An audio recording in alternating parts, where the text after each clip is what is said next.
So with any school or college graduation, they usually tell you to shoot for your dreams. You're limitless. But are we really limitless? Do we really have infinite potential?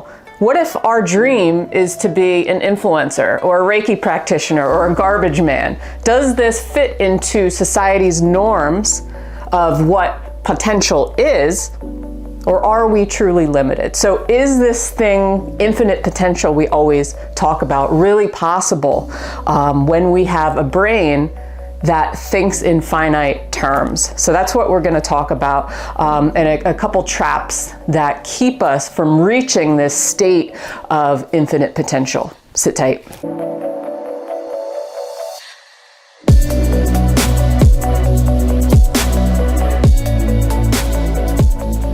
So when you think of the word potential, it just does something to you. It makes you expand, feel very hopeful. And then when you combine it with the word infinite, you're like, wow, I'm like limitless, right? We're all talking about this infinite potential that we have that we need to apply into our life to really aim for our dreams and have this ideal reality and shift to greater reality and all kinds of stuff. But there's a couple traps. The first one is that we don't really believe that we are infinite because we have a brain that thinks in finite terms. So it's a contradiction right there. And number two, something called collective illusions, which I'm going to get into.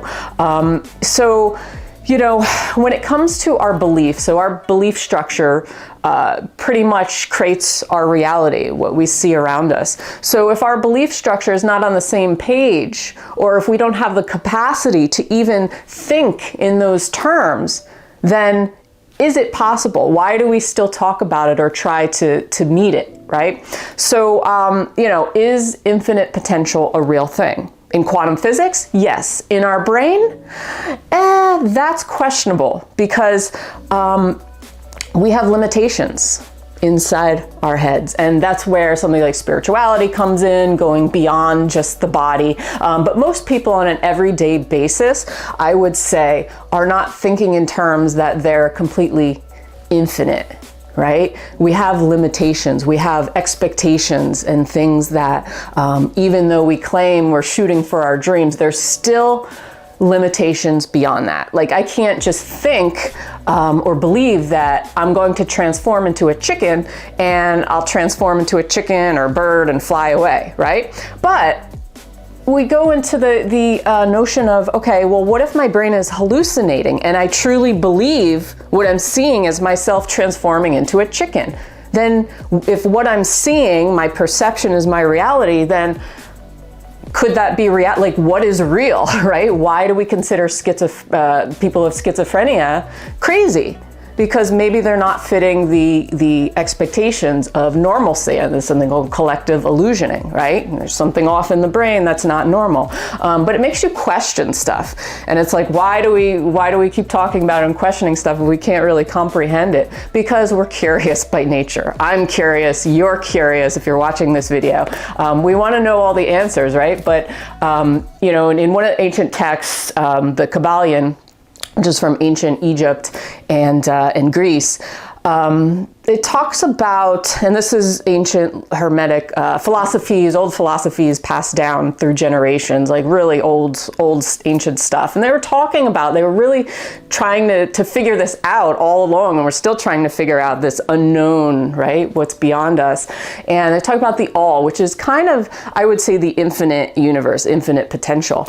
And they even mention how, you know, the all is the great unknown, right? And then our mental state is the finite. So there's some things we're just never going to know. And we're going to try to really figure them out or claim we figured it all out. But even if you look into quantum physics, there's so much that scientists don't know about our universe, about, you know, all this kind of stuff. So in the Kabbalion, quote, "Your universe is the mental creation of a finite mind, whereas that of the all is the creation of the infinite." Okay, so that's just putting it into, in its essence, the all is unknowable. It's from the Kabbalion. So can we ever comprehend the idea of infinite potential living inside a finite mind, right? We're always going to have limitations to what we believe. You know, it's why a lot of people who use law of attraction, try to manifest things into their life, aren't successful, because they're thinking from the aspect of, okay, it didn't work for me because I asked for $1 million or $10,000 and it didn't come to fruition.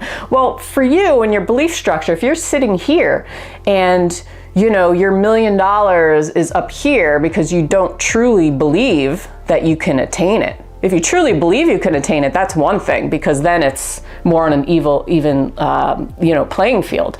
But to think that, okay, rich and famous up here, putting it on a pedestal, whereas, okay, maybe I can attract $5 into my world. That's more sitting here, more in line with your belief structure. So that's why we really have to be aware of where we're sitting, what we believe, as truth in our reality. So let's go back to this thing called collective illusions. Now, this is something that the author Todd Rose talks about in his book on collective illusions, and it's basically false assumptions we have, meaning we believe certain things just because we think other people believe them too, which might not be truth. And this sets cultural norms, cultural expectations, even though it's not based in what people really think on an authentic level. So if we have all these cultural norms and say, you know, the college graduation, go for your dreams, but your dreams have to fit into these certain categories, right? Of what it means to be successful, what it means to be happy.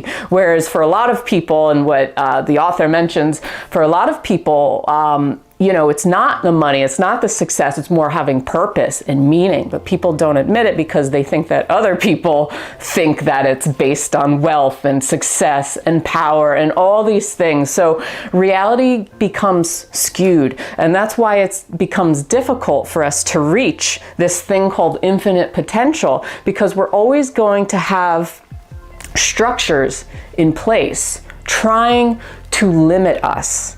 So, the other thing about collective illusioning is that, the human brain is always trying to conserve energy. So we're just going along with these norms, never questioning them, to conserve energy in a sort of way, because it's easier to conserve energy when things are predictable.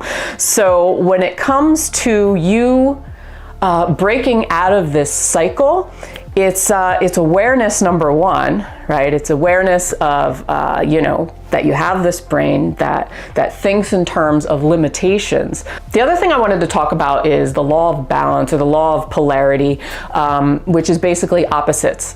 How we think in terms of this or that, good or bad, really polar opposites, right? Hot, cold.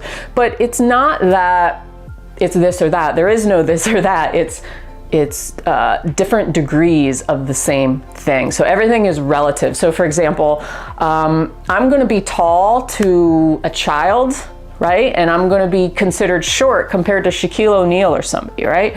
Or springtime to an 85-year-old woman, she'll think it's chilly out. And then for like a big burly guy, hairy guy, he thinks it's hot out. So the other thing that keeps us trapped many times is thinking in those terms. So when it comes to changing your belief structures, it's not about bad thinking, good thinking, low vibration, high vibration. It's basically adjusting the thermostat, right? Adjusting the temperature on it's the same thing. And we're going to fluctuate, right? So it's not getting rid of bad food, eating good food. It's your relationship to the food, essentially. So the hard truth about infinite potential, you're only as limited as your limitations. So really, I think the secret to getting to your infinite potential in life is getting as true to yourself as you can, meaning getting past all the cultural expectations, norms, kind of all the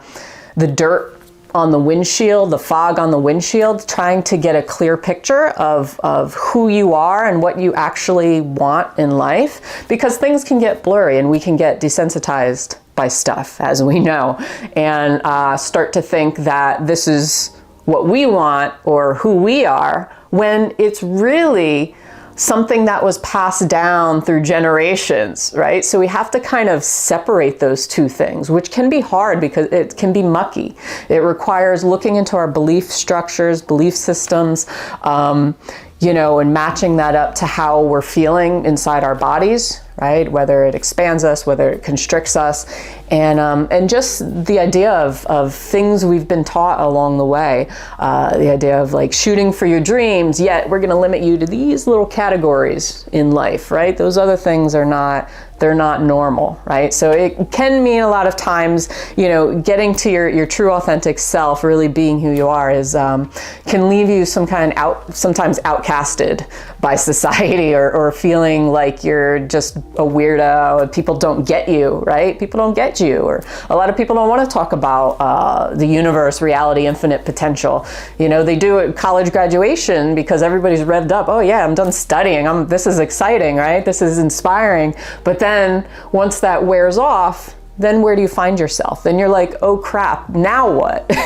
What do I do, right? I'm freaking out because now I need money and I need to find a job and blah, blah, blah. So we lose ourselves along the way just because of life, thinking that, you know, things are more important over other things, right, in life. So we have to settle for certain stuff. And we never get to that point of reaching our true potential. Like, what is our true potential, and is it really infinite? I guess we'll never know as long as we have, you know, these collective illusions, as long as we have cultural expectations, as long as we have things handed down that are ingrained into our belief systems. It's going to be very difficult to grab this concept of being completely limitless, right? Because there's always going to be some rules in place or things that we need to follow. So we're never going to be truly infinite.